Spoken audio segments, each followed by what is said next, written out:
Dari 378 hadis itu, saudara, salah satunya berbicara tentang hukum wadah-wadah, gelas, gayung, sendok, garpu, celak mata, pulpen dan seterusnya yang terbuat dari emas dan perak.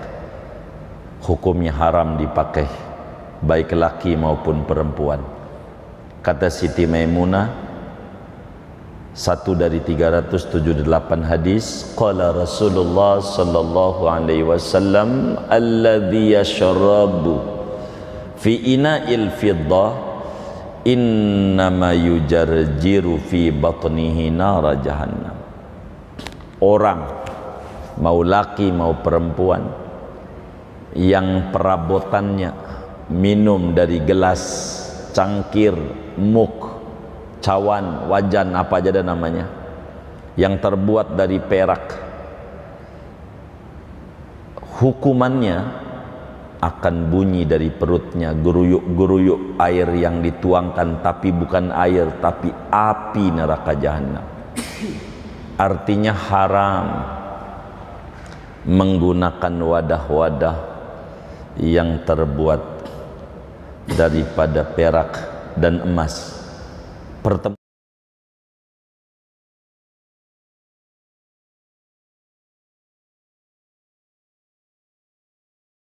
Assalamualaikum warahmatullahi wabarakatuh.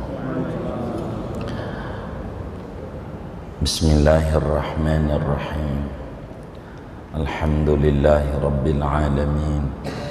Wassalatu wassalamu ala sayyidina Muhammadin wa ala alihi wa sahbihi ajma'in. Allahumma inna nastahdika li arsyadi amrina wa zidna ilman yanfa'una. Qala al-imamul muallif al-allamah Ibnu Hajar al-Asqalani rahimahullahu ta'ala wa nafa'ana bihi wa bi barakati ulumihi wa ghafara lahu wa limasyayikhihi wa limasyayikhina amin. An Ummi Salamata radhiyallahu ta'ala anha qalat, diriwayatkan dari Ummu Salamah radhiyallahu anha qalat, berkata ia, qala Rasulullah sallallahu alaihi wasallam, telah bersabda Rasulullah sallallahu alaihi wasallam, alladhi yashrabu fi ina'il fiddati innama yujarjiru fi batnihi nara jahannamah. Adapun orang yang meminum ia pada wadah yang terbuat dari perak, sesungguhnya bersuara geruyuk-geruyuk pada perutnya akan api neraka jahanam. Muttafaqun alaih. Hadis ini diriwayatkan oleh Imam Bukhari dan Imam Muslim. Wallahu a'lam bishawab. Bapak, Ibu, saudara-saudara sekalian, selepas sholat zuhur berjamaah, yang mudah-mudahan rangkaian ibadah kita yang wajib maupun yang sunnah semuanya diterima oleh Allah Subhanahu wa ta'ala, kita lanjutkan kajian hadis kita, masih berbicara tentang hukum wadah-wadah atau bejana-bejana dalam Islam. Sebagaimana dijelaskan sebelumnya bahwa Rasulullah sallallahu alaihi wasallam punya murid namanya sahabat Nabi. Jumlahnya sahabat sebagaimana dijelaskan oleh Syekh Nawawi Al-Bantani di dalam kitabnya Bahjatul Wasail, 124.000 orang sahabat. Dari 124.000 orang sahabat itu, diantaranya masuk juga di dalamnya istri-istrinya Rasulullah sallallahu alaihi wasallam. Dan satu dari 124.000 itu nama sahabat Nabi sekaligus istrinya Nabi, namanya Ummu Salamah radhiyallahu taala anha, ummul mukminin. Jadi istrinya Nabi itu kita menyebutnya ummul mukminin, ibunya semua orang-orang mukmin. Saudara, jumlah istrinya Nabi itu ada 11. Ada 11 istri jumlahnya.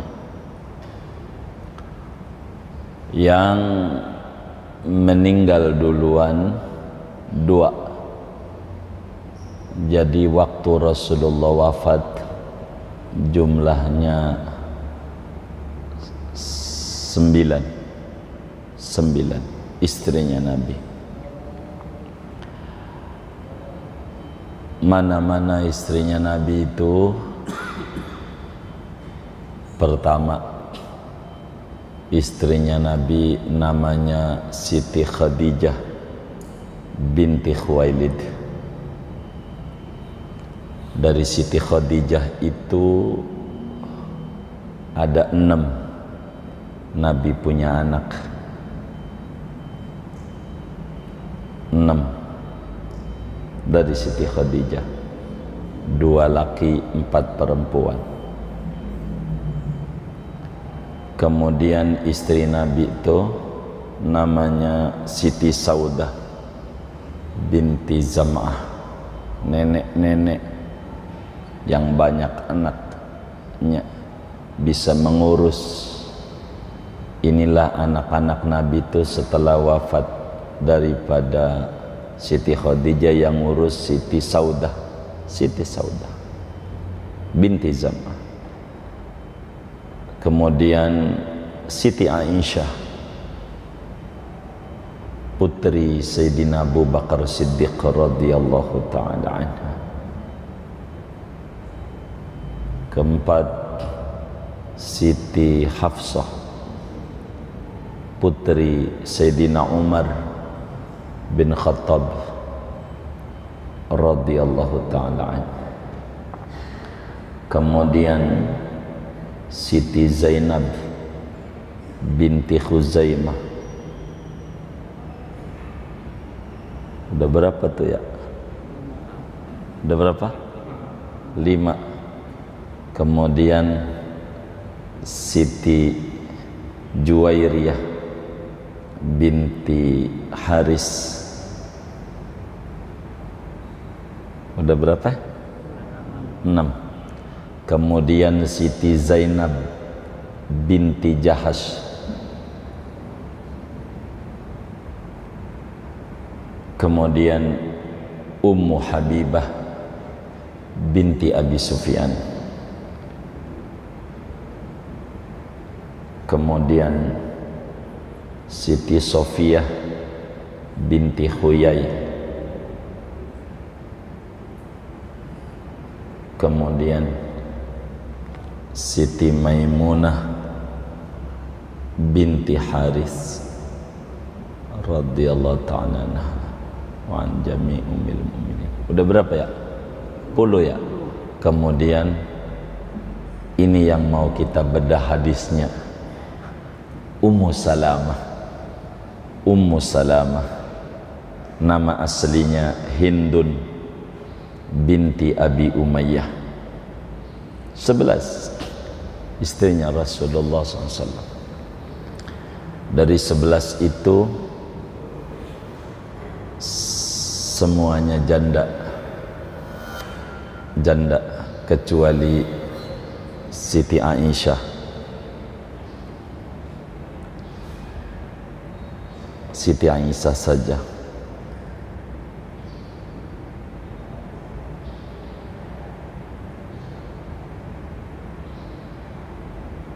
Dari ini 11 ada dari hamba sahaya yang dimerdekakan namanya Siti Maria Al-Qibtiyah. Itu dari hamba sahaya tadinya, hadiah dari Raja Muqawqis Maria. Dari semua itu, yang meninggal sebelum Nabi dua yang meninggal, yaitu Siti Khadijah dan Siti Zainab binti Khuzaimah. Tinggal 9. Maka dijelaskan di dalam kitab Aqidatul Awam karya gurunya Syekh Nawawi Al-Bantani, Sidi Syekh Ahmad Al-Marzuqi, an tis'i niswatin wafatul Mustafa khayyirna fakhtarna nabiyyal muqtafa Aisyatun wa Hafsatun wa Saudah Sofiyatun Maimunatun wa Ramlah Hindun wa Zainabun kadha Juwairiyah lil mu'minina ummahat mardiyah. Wafatnya Rasulullah sallallahu alaihi wasallam meninggalkan 9 istri, karena ada 2 yang meninggal duluan, Siti Khadijah dan Siti Zainab binti Khuzaimah. Tinggal 9, yaitu Siti Aisyah, Siti Hafsah, Siti Saudah, Siti Sofia, Siti Maimunah, Siti Ramlah, Siti Hindun, Siti Zainab dan Juwairiyah. Dari sekian itu yang memberi keturunan 2, Siti Khadijah 6 dan Siti Maria 1 laki-laki, namanya Ibrahim. Maka anak Nabi totalnya 7, 3 laki 4 perempuan. Begitu. Siti Ummu Salamah, inilah hadis yang kita mau bedah dari Ummu Salamah, istrinya Rasulullah, Ummul Mukminin. Nama aslinya Hindun binti Abi Umayyah, orang dari suku Quraisy Al-Makhzumiyah. Dia punya marga. Saudara, Ummu Salamah ini atau Hindun namanya, termasuk orang-orang yang hijrah ke Madinah bersama suaminya Abu Salamah. Asalnya nih, kita cerita Ummu Salamah dulu sebelum dinikah Nabi.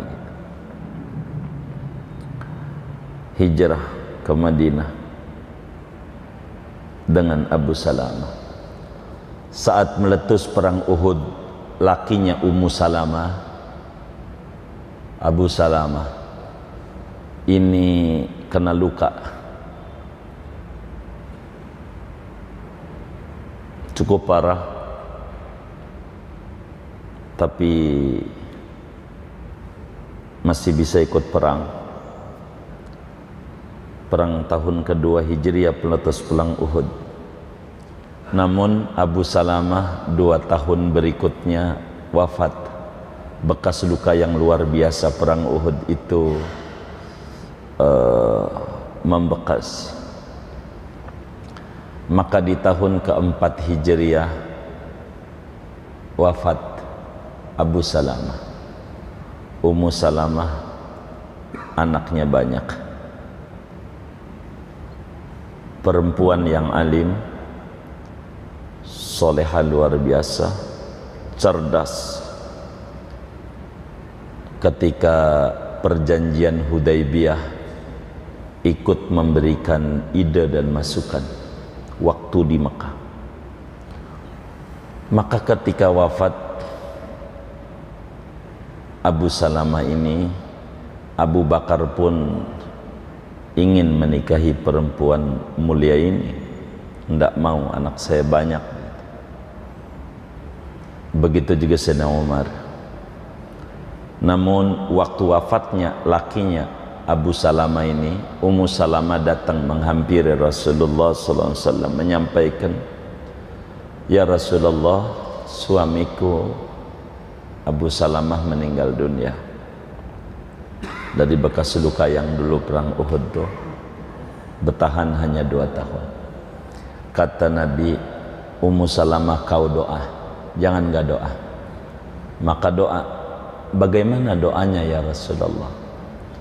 Kau baca seperti apa yang ada dalam Musnad Ahmad bin Hanbal meriwayatkan ini doa yang dibaca oleh Ummu Salamah. Kata Nabi, quli, Anda baca begini, Allahumma gfirli wa li Abi Salamah wa aqibni minhu uqban hasanah. Kalau bahasa kitanya, ya Allah, ampuni dosa saya dan ampuni dosa suami saya Abu Salamah. Ya Allah, tolong gantikan dengan pengganti yang terbaik di matamu. Maka doa ini diulang-ulang oleh Ummu Salamah, yang pada akhirnya Abu Bakar datang melamar, namun tidak mau. Ummu Salamah, anak saya banyak. Sedang Umar juga datang, anak saya banyak. Pada akhirnya Rasulullah yang datang untuk menikah dengan Ummu Salamah. Anak banyak, tanggung jawab kami, kata Rasulullah. Jangan takut, karena kealimannya dan anaknya banyaklah Rasulullah menikahi Ummu Salamah. Alim, cerdas, luar biasa, anak banyak, dinikahi sama Nabi. Tahun berapa? Tahun 4 Hijriah lah Nabi menikah dengan Ummu Salamah. Dan dari sekian banyak istrinya Rasulullah ini, Ummu Salamah adalah terakhir yang wafat daripada istrinya Rasulullah SAW. Paling terakhir, tentu paling dulu Siti Khadijah. Begitu. Ummu Salamah wafat pada tahun 59 Hijriah di zaman dinasti Yazid bin Muawiyah. Beliau ini wafat dalam usia 84 tahun. Ummu Salamah wafat dalam usia 84 tahun. Makamnya di Baqi'. Insyaallah kami bersama teman-teman majelis pertengahan Ramadan dah ziarah ke Ummu Salamah. Nampak di Madinah, jatuh di pertengahan Ramadan tahun ini insyaallah. Begitu. Semua istrinya Rasulullah ini, saudara, sebelum ngomongin Ummu Salamah, hadisnya adalah makamnya di Baqi'. Semua istrinya Rasulullah itu makamnya di Baqi'. Di Baqi'. Baqi' itu tanah kusirnya Madinah. 200 meter lah dari Masjid Nabawi. Mungkin bakal menyatu kalau pelebaran terus ini. Yang tadinya jauh sebetulnya. Tadinya jauh pintunya dari sana. Sekarang pintu dari depan ini. Semuanya makamnya di Baqi', kecuali 2 istrinya Rasulullah yang tidak ngumpul kuburannya, yaitu Siti Khadijah, makamnya di Mekah, di Ma'la.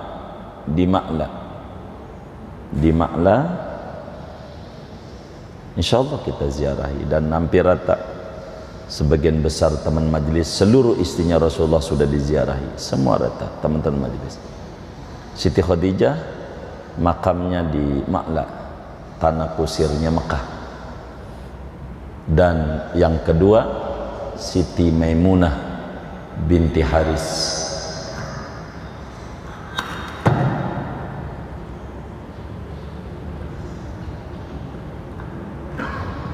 Siti Maimunah binti Haris.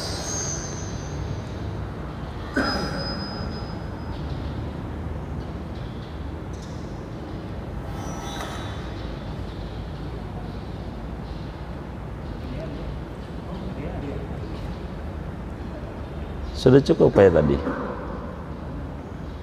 Siti Maimunah binti Haris. Siti Maimunah binti Haris makamnya di Wadi Saraf. Wadi Saraf, tempat antara Mekah dan Madinah, tapi lebih dekat Mekah. Wadi Saraf. Dan alhamdulillah kami dengan teman-teman majlis sebagian besar dari seluruh Ummul Mukminin, istrinya Rasulullah, sudah berziarah dan berkali-kali ta'ziman kepada Habibuna Muhammad sallallahu alaihi wasallam dan ibu kita semuanya. Siti Maimunah, pinggir jalan makamnya, pinggir jalan. Baik, balik kepada Ummu Salamah, hadis yang kita bedah. Siti Hindun binti Abi Umayyah, orang Mekah, wafat di Madinah, di Baqi'.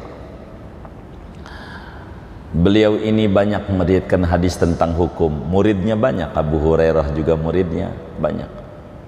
Dan kita penting, sebetulnya kalau mau dibedah panjang-panjang, nantinya kita nggak ngaji hadis, ngaji sejarah. Tapi kami termasuk orang yang demen dengan sejarah orang-orang soleh, lebih-lebih keluarganya Rasulullah. Begitu.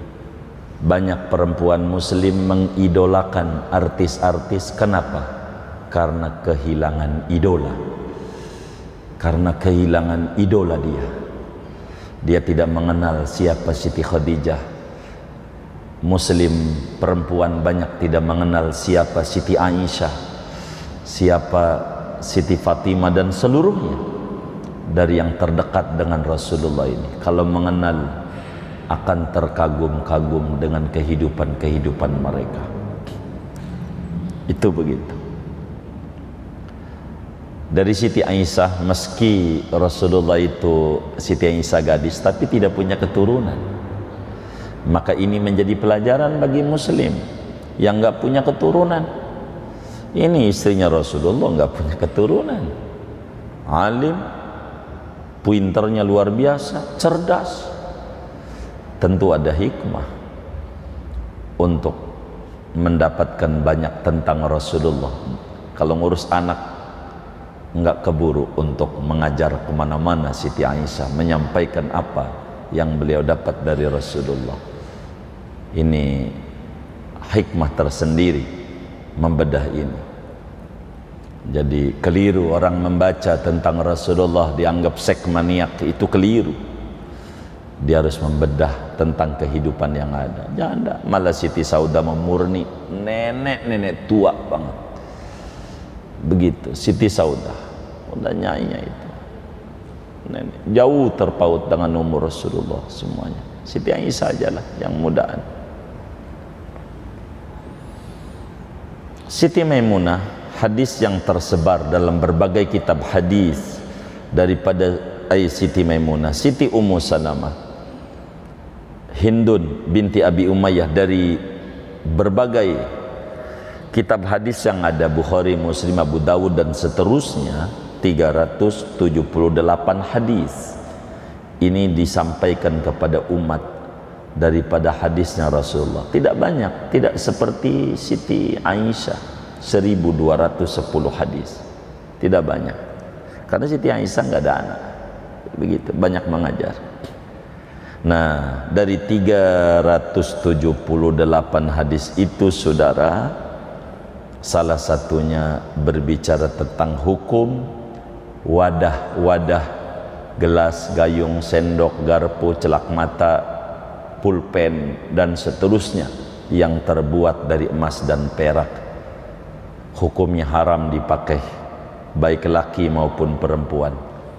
Kata Siti Maimunah, satu dari 378 hadis, qala Rasulullah sallallahu alaihi wasallam, alladhi yashrabu fi ina'il fiddah innama yujarjiru fi batnihi nara jahannam. Orang, mau laki mau perempuan, yang perabotannya minum dari gelas, cangkir, muk, cawan, wajan, apa aja ada namanya, yang terbuat dari perak, hukumannya akan bunyi dari perutnya geruyuk-geruyuk air yang dituangkan, tapi bukan air, tapi api neraka jahanam.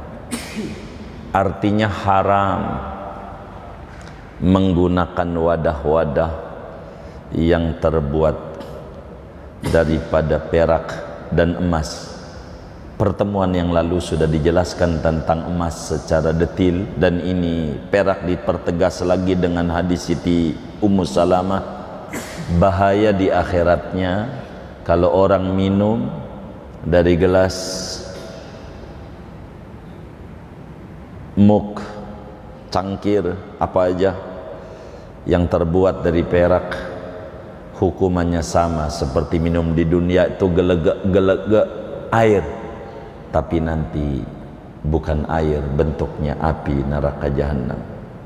Begitu api, begitu kelihatannya sekarang air, gagah, keren, hedoin, dengan minum dari gelas emas, perak, tapi berimbas nanti menjadi api. Seperti apa yang Allah firmankan, alladzina ya'kuluna amwalal yatama dzulman innama ya'kuluna fi butunihim nara. Api jadinya, jadi api, jadi api. Maka hadis ini saudara, kita bisa ambil hukum dari hadis ini, haram minum, demikian juga makan. Leterleknya haram minum dari wadah perak, itu tegas bunyi itu. Namun di dalamnya haram kita menggunakan wadah-wadah dari emas dan perak, baik untuk minum, untuk masak, untuk apa ya, haram emas, perak, begitu. Celak mata lagi juga kalau dibawa-bawa hilang, begitu, mahal masalahnya, mahal, jangan begitu, mahal. Makanya dalam hadis sebelumnya dijelaskan, hiya lahum fid dunya walakum fil akhirah. Wadah-wadah emas dan perak ini untuk mereka non muslim di dunia, tapi bagi muslim nanti di akhirat tidak ada wadah kecuali dari emas dan perak, minum di surga.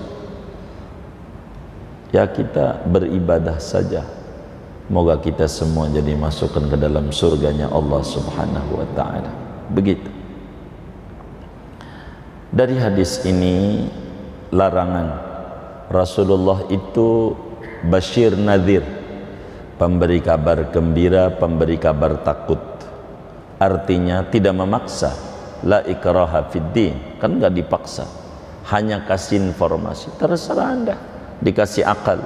Inna hadainahu sabila imma syakiran wa imma kafura. Namun kita wajib mutaba'ah kepada Rasul. Ketika Rasul larang, maka wajib kita menghindarinya. Sebab fama min khairin ajilin wala ajilin, zahirin wala batinin, illa wa Rasulullah SAW yukhbiruna wa yubashiruna wa ma min syarrin khairin wa ma min syarrin ajilin wala ajilin, zahirin wala batinin, illa wa Rasulullah SAW yuhadiruna. Apa saja kebaikan yang sekarang maupun yang nanti, zahir maupun batin, melainkan Rasulullah beri kabar gembira kepada kita, sampaikan kepada kita supaya kita meraihnya. Begitu pula apa saja yang buruk, yang berbahaya, yang negatif, yang sekarang maupun yang nanti, zahir maupun batin, melainkan Rasulullah semuanya sampaikan. Dan kita diwanti-wanti jangan mendekatinya. Kenapa? Karena Nabi adalah basyir nadhir. Karena itu pada hadis ini dijelaskan bahwa dilarang kita sebagai muslim menggunakan wadah-wadah yang terbuat daripada emas, wadah-wadah yang terbuat daripada perak, begitu, baik untuk makan, untuk minum, untuk masak, sendok, garpu dan segalanya, daripada alat-alat istiqmal yang bisa dipergunakan, panci, wajan, gayung, begitu. Alasan logikanya lil khuyala, tapi logika namanya ilat ghaiyah, karena ada nuansa kesombongan, tapi ini logika, begitu. Nanti kalau logika diterusin, saya sih kagak sombong, boleh nanti begitu. Tapi ini namanya ilat ghaiyah. Ilat ghaiyah itu la tusbitul hukma, tidak menetapkan hukum, hanya penunjang saja, sekunder, bukan primer. Primernya haram saja ajaran agama. Dan muslim artinya orang yang pasrah, patuh pada apa yang diajarkan oleh agama. Hikmah kenapa kita dilarang, ini nanti akan tahu muslim. Kepatuhan kepada Rasulullah adalah hal yang utama. Di dalam hukum Islam ngomongin wadah namanya wasailul wasail. Wasailul wasail, namanya wasail, media. Tujuan kita sholat, tapi sholat kudu wudu, wudu kudu pakai air, air kudu ada wadahnya, sehingga wadah pun juga tidak luput untuk dijelaskan dalam Islam. Dan ini hebatnya Rasulullah SAW, umur 40 jadi Rasul, 63 wafat, maknanya 23 tahun, bukan saja urusan negara, urusan rumah tangga yang kecil-kecil disampaikan oleh Nabi sebagai bukti dan dalil betapa Islam itu agama yang syamil kamil, agama yang luas, sempurna, komprehensif, dan tatanannya semuanya diatur. Tidak ada hidup dan kehidupan, semuanya diatur. Dan Islam itu baku ajarannya, enggak kayak kita ini yang beredar, yang ada undang-undang. Sebetulnya kita harus bisa membedakan mana undang-undang dan mana peraturan. Kalau undang-undang baku, undang-undang per 5 tahun ganti, per 5 tahun ganti, undang-undang pemilu, peraturan aja, jangan undang-undang. Kalau undang-undang baku, begini, yang bakal berubah di teknis. Kalau undang-undang berubah, undang-undang itu pondasi. Kalau pondasi berubah-berubah mulu, kapan kita menjadi bangunan yang menjadi megah, negara maju begitu. Undang-undang yang berubah kan peraturan. Kalau undang-undang berubah mulu, berubah mulu, berubah mulu, puyeng juga sama kita. Partai aja gak hafal kita, ada berapa, muncul lagi partai. Yang buat sih dia juga, yang kemarin-kemarin juga orangnya, cuman banyak aja, puyeng sama kita, begitu. Kita aja yang rada mudaan puyeng, gimana nenek kita, begitu, yang gak lihat, menyoblos apa ini, gitu. Puyeng, begitu. Itulah Islam, hukumnya baku, dan sudah ada hukum, nggak kayak kita. Ada teroris, baru undang-undang teroris. Mau akan pemilu, bikin undang-undang pemilu. Jadi berubah-berubah mulu. Kalau undang-undang itu baku, itulah hebatnya Islam. Dan sebagai bukti bahwa Islam itu agama, anugerah dari Allah, bukan dari kita manusia. Ini Islam, di atas segalanya. Kembali ngaji kita, kesimpulannya hari ini menerangkan akibat daripada minum wadah yang dilarang. Pertemuan yang lalu dijelaskan, la tashrabu fi aniyatid dhahab wal fiddah, jangan anda minum pada wadah dari emas dan perak. Wala taqulu fi sihafiha, jangan makan pada piringnya, wajan, sendok, garpu dan segalanya. Fa innaha lahum fid dunya, semua itu di dunia untuk mereka, walakum fil akhirah. Dan hadis sekarang ini berbicara tentang akibat di akhirat bila kita maksain diri dari keharaman yang ada, akan berimbas di akhirat seperti ini. Inilah hukum yang ada. Begitu kurang lebih demikian ngaji yang kita bisa petik pada pertemuan hari ini. Wallahu a'lam bishawab. Ada yang ditanya mungkin dari materi ini atau di luarnya sebelum doa, dipersilakan. Wallahu a'lam.